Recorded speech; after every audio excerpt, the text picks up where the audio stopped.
Comme vous le savez sûrement, lundi soir avait lieu le Met Gala et le thème de cette année mettait la lumière sur un dandysme qui représente beaucoup plus qu'un simple style pour les communautés noires, mais vraiment toute une histoire.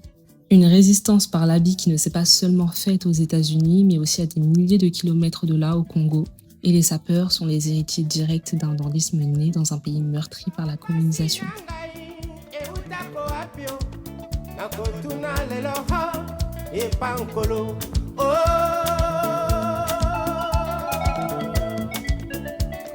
C'est donc dans les années 20 que les premiers dandys congolais voient discrètement le jour, dans un Congo encore français. À cette époque, les Blancs détenaient le pouvoir, les privilèges et le monopole de l'élégance qu'ils avaient qualifié eux-mêmes. Au retour des guerres mondiales, les Congolais enrôlés de force dans l'armée française revenaient souvent avec des tenues jusqu'alors réservées à l'élite française. Pour le reste, s'habiller comme les Blancs, c'était prendre le risque de se faire humilier, voire lyncher par eux. Au-delà d'un marqueur de classe, c'était avant tout un marqueur de race et l'européanisation vestimentaire était perçue comme un privilège que les colons se réservaient le droit d'accorder à qui ils souhaitaient. Donc à l'abri des regards du colon, les Congolais se livraient à des défilés extravagants sous le regard admiratif de leur père. Pour eux, c'était une façon de se sentir libre alors même qu'ils ne l'étaient pas. Mais les choses ont commencé à changer entre 1930 et 40 sous l'impulsion de figures comme André Matsois, ce résistant engagé dans la politique, anciennement tirailleur, était très vite devenu un modèle de résistance face à l'oppression coloniale. Dans le même élan de contestation, certains Congolais reprennent à leur manière les codes du dandysme européen, cette fois-ci de façon totalement assumée. Ils s'habillent comme ceux qui les oppressent, vont même jusqu'à les caricaturer.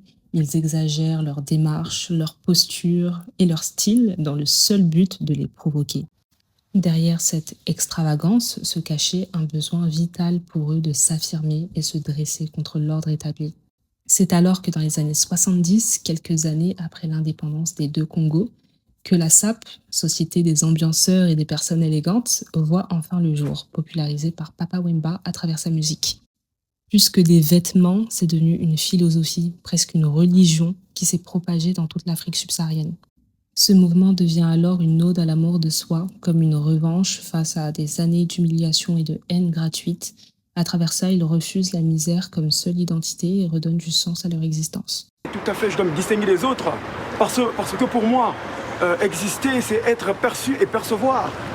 Alors si vous ne percevez pas ou qu'on ne fasse pas attention à vous, ça veut dire que postulez à la mort, parce que vous n'existez pas, vous n'existez pas. Souvent incompris et parfois moqués, ça ne les empêche pas de vibrer à travers leur passion.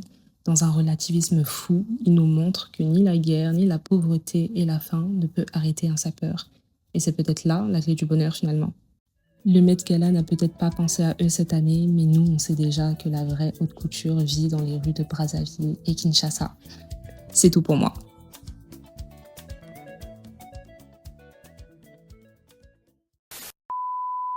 Le Firenze, quand je me rends aussi beau, je le vis bel et bien. Là, je tape triple Weston. Je progresse grâce à Sonorette, le potier de métal. Et je me parfume en parabole comme le sait Kuruyengo. Chico Wachiko, c'est Bettina Womo, ces jeunes qui débarquent dans cette principale, appelée Gozo Mozobiero. Là où vous trouverez cette personne qui vous corrigera toutes les fautes de la boude et de l'élégance appelée Noroba de Paris. Là, j'enlève les lunettes, j'enlève le crocodile à l'eau aussi. On remarque la personne.